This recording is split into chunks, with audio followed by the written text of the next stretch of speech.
Bom dia a todos. Estamos aqui com a Marlene Vieira, que dispensa apresentações, todos a conhecemos. Esta pequenina, como é que tu te chamas? Isabel. A Isabel, a filha da Marlene. Mário. E o Mário, que trabalha com a Marlene já há muitos anos, não é, Marlene? Já trabalhamos juntos. Há desde não sei, Avenue, mas tínhamos estado ali um bocadinho no manifesto. Na verdade, conhecemos através do Luís Baena, em Santos, não sei, já perdi a conta. Mas abrimos o Avenue e depois o Avenue fechou.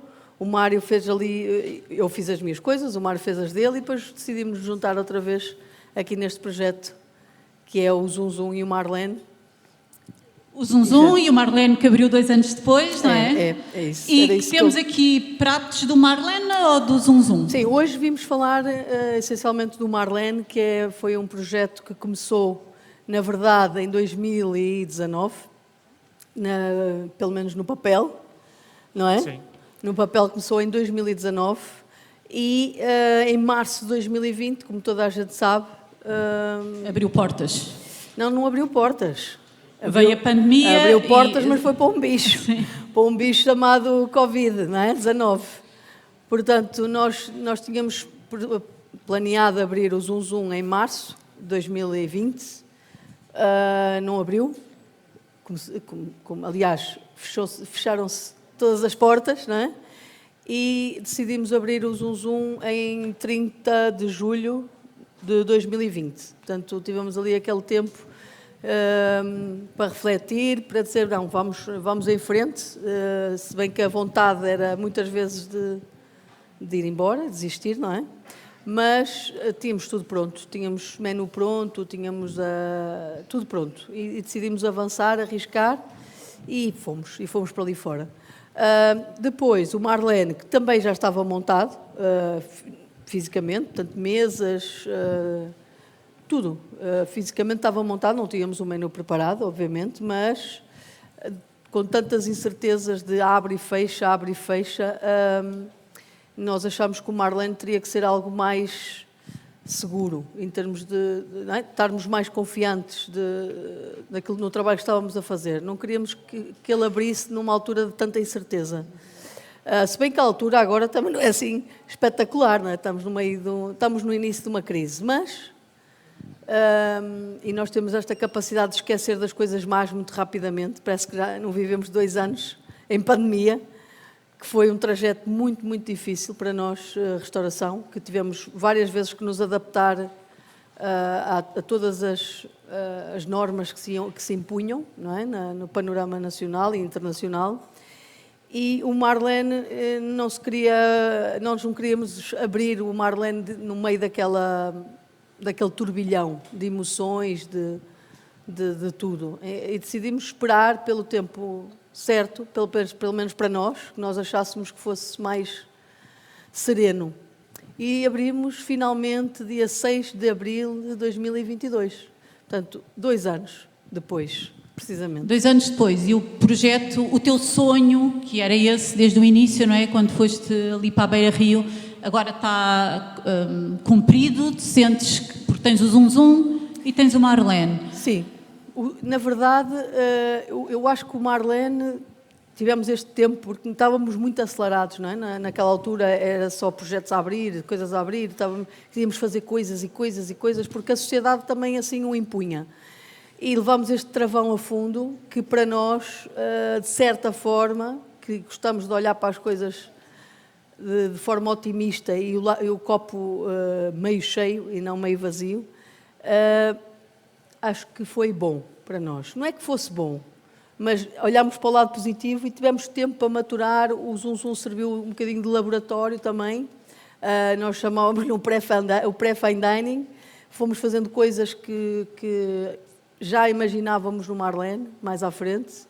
E pronto, decidimos ter este lado construtivo da coisa e não nos focar num trabalho a médio e longo prazo e não mergulharmos naquele turbilhão de sentimentos que era natural que acontecesse.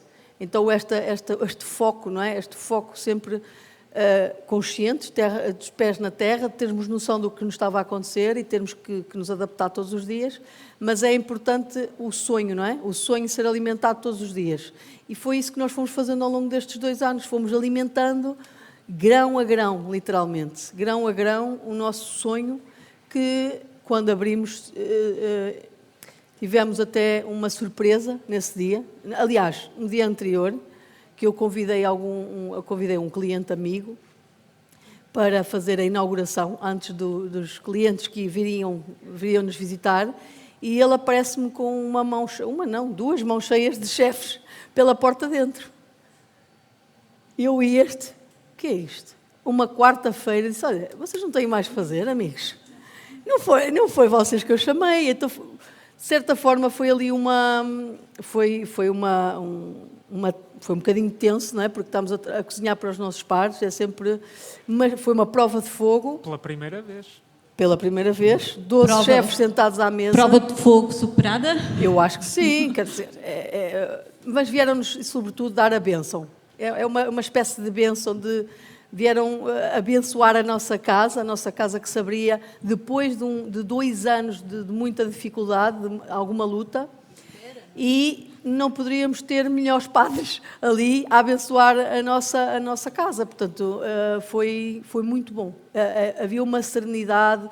Nós que estamos sempre muito ansiosos e nervosos e tensos, somos pessoas muito agitadas e por natureza, nosso espírito é sempre irrequieto, não é? Eu tive a sensação que estávamos todos muito serenos e confiantes, e havia ali uma partilha grande de um trabalho que foi sendo alimentado, é quase como uma massa-mãe, não é? Que foi sendo alimentado todos os dias e que finalmente estava ali para toda a gente conhecer. Eu gostava que começassem a pôr um vídeo não uma apresentação que eu pedia que pusessem, já só para mostrar aqui um bocadinho a fase inicial o Marlene faz parte de um projeto, de um espaço onde temos o Zum Zum, o Marlene, e dentro, no miolo, temos toda a produção, que tem a cozinha de produção do Time Out Market, e nós gostamos de ter as coisas de certa forma próxima de nós. Há sempre aquela coisa, como é que os chefes conseguem estar em 3 sítios ao mesmo tempo, ou 4 ou 5? Eu, tendo um bocadinho em conta toda essa crítica, podemos dizer, não é crítica que é uma verdade, que é nós conseguirmos ter algum controle, se bem que na verdade não temos assim tanto, mas temos algum controle do que está a acontecer, e nós decidimos montar ali toda a nossa base. Portanto, e o Marlene faz parte dessa estrutura, que tem uma área de perto de 600 metros quadrados. O Marlene tem essencialmente 120 metros quadrados apenas, mas depois temos uma parte de apoio no interior de 200 metros quadrados. E podem não sei se eu posso controlar é isso? É no verde? Next, não é?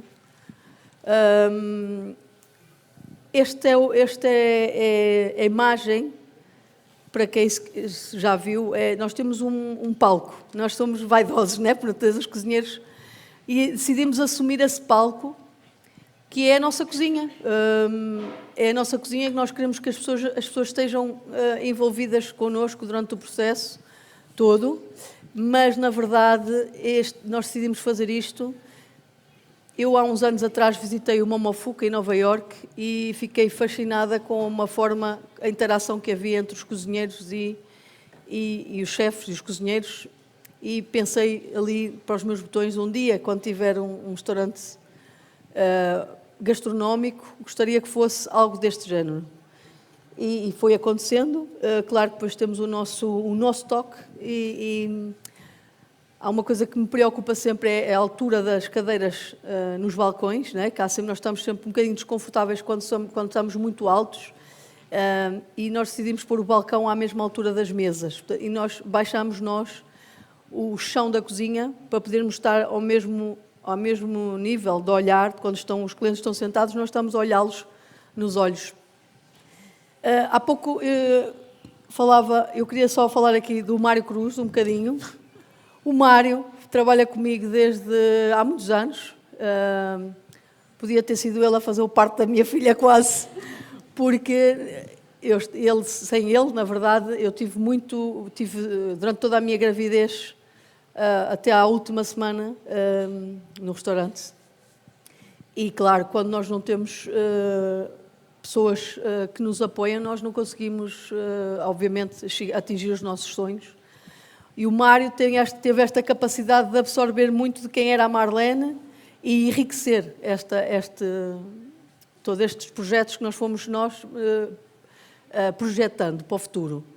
Ele é de Guimarães, é uma pessoa que gosta de estar discreta, gosta de estar atrás dos holofotes, mas é importante que acho que está na hora, não é? De quê? De começares a abrir o bico. O Mário hoje faz parte da maior parte. Nós trabalhamos em conjunto os pratos e o menu e a ideia e debatemos e criticamos um ao outro e contrariamos um ao outro. Há sempre esta partilha, não é? É um brainstorm. É isso. Ele fala melhor inglês que eu. Então, que é importante haver este debate e depois fazer a coisa acontecer. Às vezes bem, outras vezes menos bem. Então, mas tu vais falar aqui do prato, foste tu que criaste. Sim, o Mário pode apresentar aqui o que é que Exatamente. nos trazem apresentar à nossa plateia. 3 pratos Entretanto. Do Marlene. O Marlene está dividido essencialmente em 3 momentos, ou 3 coisas-chave, que são os snacks, depois os pratos, digamos, mais compostos e as sobremesas. Então nós trazemos um prato dos snacks e 2 pratos dos mais compostos. O primeiro prato dos snacks é uma tartelete de percebes, onde quisemos pegar num produto de excelência nosso e trabalhá-lo de uma forma relativamente simples, mas cheia de sabor, em que a inspiração claramente é o mar e o sabor do mar. Depois temos uma courgette, que é um prato que também queríamos ter essa componente vegetal e obviamente que sempre um bocadinho mais sazonal. Então temos uma courgette que é laminada assim e depois é simplesmente grelhada, temperada e é servida com um leite de pinhão. Que é o novo ouro português. Exato. Quase. Eu acho que sempre foi e agora está a ser redescoberto. E nós tentamos usá-lo de uma forma mais inusitada, porque há tanta bebida vegetal hoje em dia, não há nenhuma de pinhão, por razões óbvias, não é? E nós tentamos pô-la aqui no menu, dado o conceito do restaurante, que vai também com um requeijão da Serra da Estrela, e introduzimos também um produto que, obviamente, não sendo nosso, gostamos de usar, que são as trufas. E depois é um linguado, também da nossa costa, com espargos brancos, que são os 2 elementos centrais do prato, também finalizado com um caviar. Mas trabalhamos o espargo em 3 texturas diferentes, fazemos um sumo, fazemos as lâminas, grelhamos as cabeças dos espargos. Este grelhador queima um bocadinho mais que o nosso. É. E depois um linguado que é escalfado nessa emulsão assim. dos próprios espargos, tentando sempre evitar ao máximo o desperdício, sendo essa um bocadinho também a filosofia com que trabalhamos. E é isso. É importante, eu gostaria de falar aqui um bocadinho sobre o conceito do Marlene e sobre a nossa base de trabalho para a criação dos menus e porque é que decidimos que o restaurante se iria chamar Marlene. Foi algo com que eu me debati no início, quando nos sentamos e junto com a equipa de designer e comunicação, qual é que seria o nome. E achamos que seria o Marlene, primeiro porque ele foi sendo construído na minha cabeça, a forma, o aspecto, não é? E depois que eu consegui passar para o arquiteto, que é o Ricardo Paulino, que é um amigo também, apesar de ser é o arquiteto, mas é um amigo, e que achamos que toda a concepção partia de várias coisas que eu ia conhecendo e que me ia inspirando, e achamos que seria este o ponto de partida e dar-lhe o nome realmente. A Marlene não é só a Marlene, é as pessoas que fazem parte da minha história gastronómica e do meu percurso até aqui. Portanto, o Mário, obviamente, faz parte e depois tem a ver com o meu trajeto, o meu ponto de partida que eu decidi há muitos anos, em Nova Iorque, por incrível que pareça. Alguns de vós, se calhar, já está farto de ouvir esta história, porque já a repeti imensas vezes, mas foi lá que eu tive um contacto muito forte com a cozinha portuguesa, de norte a sul, porque foi algo que me foi proposto e eu aceitei o desafio de fazer cozinha portuguesa num restaurante de luxo em Nova Iorque, que era algo que há 20 e tal anos atrás em Portugal não existia. Portanto, cozinha portuguesa em um ambiente de luxo. E eu achei, bem, vou experimentar. Eu fazia uma cozinha francesa e cheguei lá e tendo que trabalhar isso, desenvolver, puxar por se bem que nós começámos de um ponto de partida muito tradicional, sem alterar qualquer receita, portanto era exatamente... Eu não tinha noção, mas também nós quando temos 20 anos não temos noção de praticamente nada, deixem-me que vos diga. E que quando eu levei este choque cultural fora do meu país, foi algo que me marcou para sempre. E eu disse, esta vai ser a minha vida, esta vai ser a minha história. Eu vou sempre escrever em cima de uma madeira de Portugal, seja de uma forma gastronomicamente falando, este vai ser o meu percurso.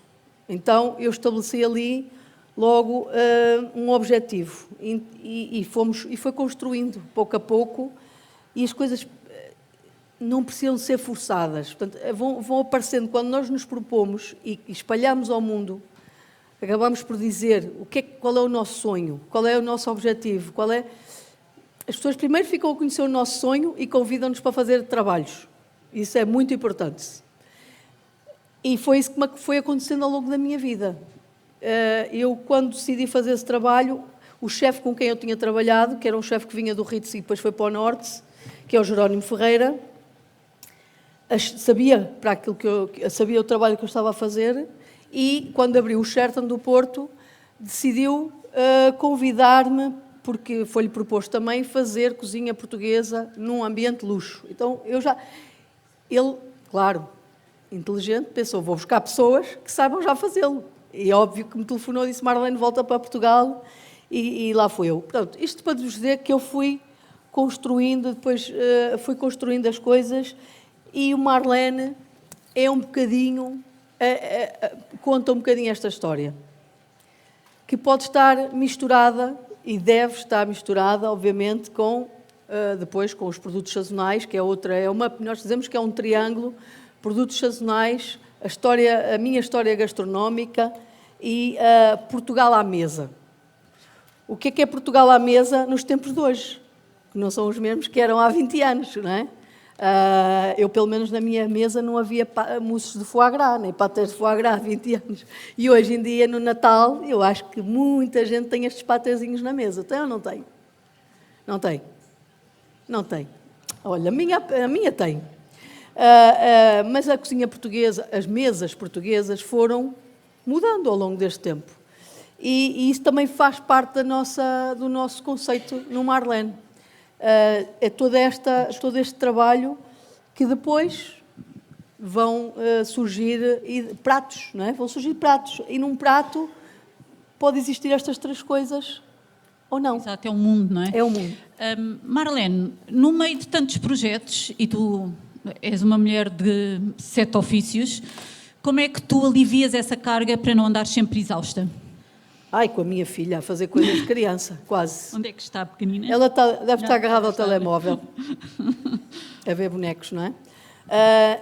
Na verdade, eu acho que é com ela que eu consigo sair completamente do meu mundo. Porque se eu estiver só comigo, a minha cabeça é um problema, não é?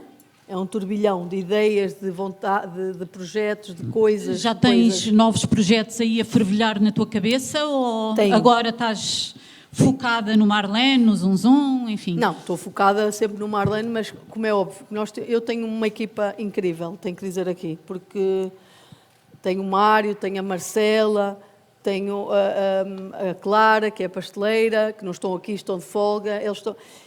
E que me dão esta construção da equipa é muito importante, esta liberdade também lhes damos, que é para depois nós conseguirmos... Eu gosto de fazer coisas diferentes, sempre.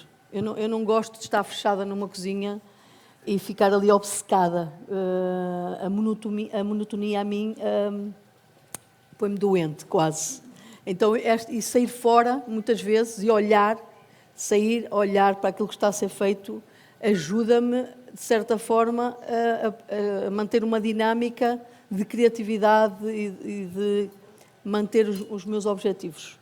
Portanto, eu não gosto de estar sempre muito perto do elefante, porque tenho pessoas capazes de estar ali, que gostam de estar. Portanto, é encontrar pessoas que nos preencham estes nossos vazios, não é? Eu sou mais requieta, o Mário é mais monótono, ele gosta de ter as coisas organizadas, sempre feitas com muita consistência, com muito controle.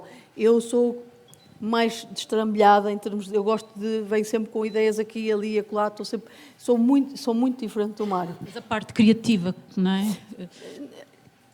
Isto surge criatividade entre a forma dele ser e a minha forma de ser, acaba por se criar uma criação muito própria, uma coisa muito nossa. Então... Mas tu estavas a dizer que a tua família também é o teu escape. A minha família é o meu escape. No entanto, tu és casada com o João, pois, não é? Da mesma área. Pois. Como é que é gerida essa relação em casa? É um exercício que nós temos que fazer, temos vindo a fazer, que é não falar muito de trabalho em casa, não é? Então olha, o domingo era um dia que era proibido fazer coisas de cozinha. Mas cá estou eu um domingo com a filha, com o marido, de volta da cozinha, não é? De volta da gastronomia. Mas tem que haver ali um certo rigor, não é? De nos obrigarmos a sair um bocadinho do nosso mundo. O que é difícil, porque os cozinheiros, quando estão com outras pessoas, estão sempre a falar de cozinha. Cozinha. Porque somos realmente, eu digo sempre, somos apaixonados, e não é toda a gente que pode se gabar de trabalhar na sua paixão, não é? Eu acho que há muita gente que trabalha em áreas, uma questão de dinheiro, uma questão por muitas razões, e não pela paixão. Porque é preciso ter coragem de trabalhar com esta paixão de entrega. E eu acho que os cozinheiros têm esta... E por isso é que conseguimos ultrapassar todas as adversidades de uma profissão que estamos 12, 14 horas em pé, porque há um fogo cá dentro que nos alimenta, não é? Que é o fogo da nossa paixão pela profissão. Claro. Bom, escutámos o nosso tempo. Ai, vamos dar as últimas palavras aqui ao Mário. Eu gostava só de acabar de empratar, pode ser? Claro, claro. Eu sei. Sim. Enquanto tu empratas, Mário, o Mário... esta tarte eu vou terminando o prato, explicas aqui este que acabaste de fazer. Então, esta tartelete tem na sua composição, nós fazemos uma tarte de uma massa brique, pincelamos-la com plantain e depois fazemos nesta forma. Temos um barre blanc, uma espécie de barre blanc que fazemos com a água dos percebes, reduzimos um pouco e juntamos manteiga tostada e um pouco de nata, e depois temos os percebes que são abertos ao natural, simplesmente cozidos, códium e alface do mar, ou seja, é um mergulho no mar quando pomos isto na boca. Depois, o outro prato, que eu já estou aqui. A courgette, como eu disse, é uma courgette que é simplesmente grelhada e é temperada com um pouco de óleo de pimentão fumado. Fazemos uma mousse com o requeijão e misturada com a trufa. E depois com a bebida vegetal de pinhão, com leite de pinhão. E a composição do prato é essa. São sabores que combinam muito bem.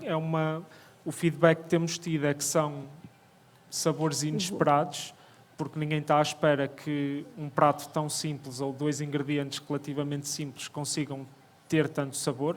Obviamente que a trufa ajuda. E depois, aqui no último prato, temos o linguado, que também simplesmente o arranjamos, temperamos com um pouco de sal. Ele é cozinhado nesta emulsão de espargos brancos, manteiga tostada também e um pouco de nata.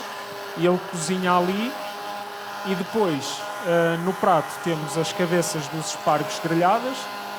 Aproveitamos o resto do espargo para fazer estas lâminas, que ficam super finas e têm alguma crocância também. E terminamos com a emulsão do espargo onde o linguado foi cozinhado e caviar. Mário, ouvimos aqui a Marlene falar sobre ti, Sim. Muitos elogios. Conta-me agora a tua experiência, como é que é trabalhar com a Marlene? Eu acho que é um bocadinho uma simbiose. Nós temos valências diferentes, como a Marlene disse, ela é mais agitada e é mais... tem um estilo de criatividade diferente, enquanto eu, por exemplo, consigo estar na cozinha de manhã até à noite e as ideias vão-me surgindo e, aliás, eu não gosto de parar para pensar em pratos. Obviamente que de vez em quando reflito nisso, mas a minha inspiração surge mais enquanto eu estou a trabalhar, enquanto eu estou a fazer uma coisa, se calhar aparece-me outra e eu vou imediatamente experimentar e testar e pensar noutro ingrediente que possa pôr aqui ou ali. E a Marlene não, ela gosta de se sentar e pensar e discutirmos e muitas vezes fazemos isso, sentamos e vamos falar de pratos novos e ingredientes novos e o que é que podemos fazer com eles. E às vezes se calhar conseguimos chegar a um consenso de um fio condutor, mas o resultado final se calhar não é nada daquilo que tínhamos planeado no início.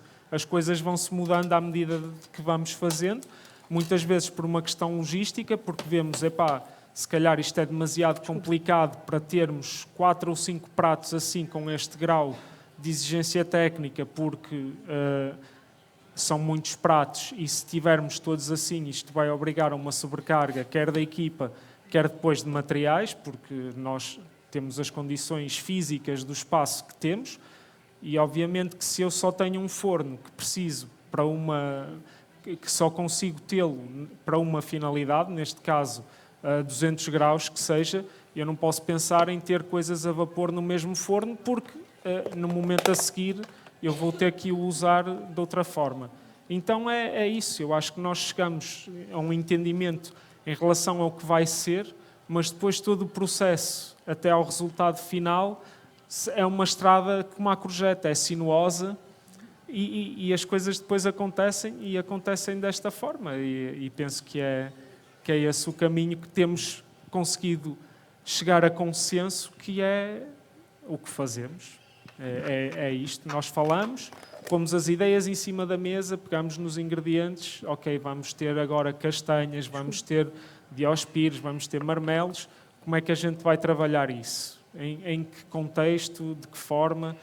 E depois vamos testando e muitas das vezes os testes dão em erro e não é isto, vamos fazer outra coisa qualquer. E depois chegamos a um resultado final por esse processo de tentativa e erro, eu acho. Perfeito. Só estou a terminar aqui o linguado, que tem sido, se calhar, um dos poucos que temos tido desde o início. Sim. E que é um prato que tem sido, e que se calhar há uma grande possibilidade de se manter, porque é um prato que foi-se aperfeiçoando, nunca consigo abrir isto. E pronto, tem sido um dos pratos que mais referenciados pelos clientes que nos visitam, como sendo quase perfeito, não é? Na sua textura, nos sabores, em toda a conjugação. E é isto, basicamente. Pronto. Não sei se falta alguém aqui o caviar. da plateia quer fazer alguma questão aqui à Marlene ou ao Mário. Não há perguntas, Marlene? Já tem. Não há perguntas, estão todos com vergonha. Já sabem tudo, não? A minha vida é um falta livro isto. aberto. Olha, falta isso. Pronto. Dá uma pinça. Então, resta-me agradecer, não é? Agradecer A vossa a todos. presença. Muito obrigada. E, claro, seria um gosto recebê-los no Marlene ou no Zum Zum.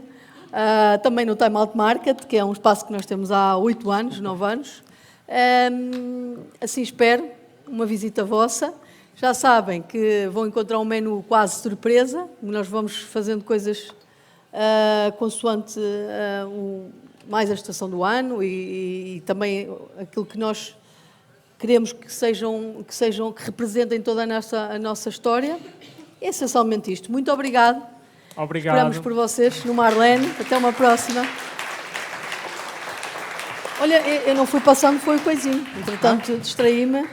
Vou só passar aqui, só muito rápido. Posso passar aqui o resto do vídeo, só para vocês terem um toquezinho. Já me vou embora. Eu não passei nada, esqueci-me. Fui falando. Esqueci-me.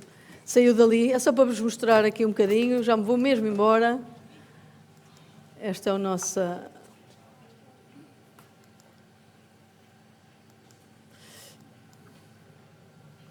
Ali a courgette um bocadinho mais bonita, que aqui nunca conseguimos...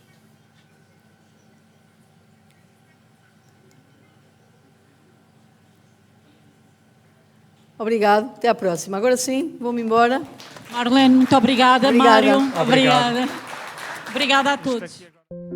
Estas terras foram abraçadas pelo rio e com abraços fortes transborda o seu leito. Terras de homens e de mulheres que aprenderam a conhecê-las bem.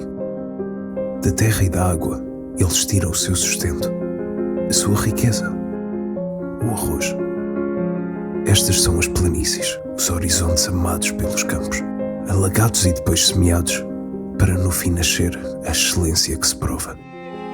Esta é a Lesíria, onde se juntam os rios, onde a vida e as mãos se entrelaçam nos seus segredos.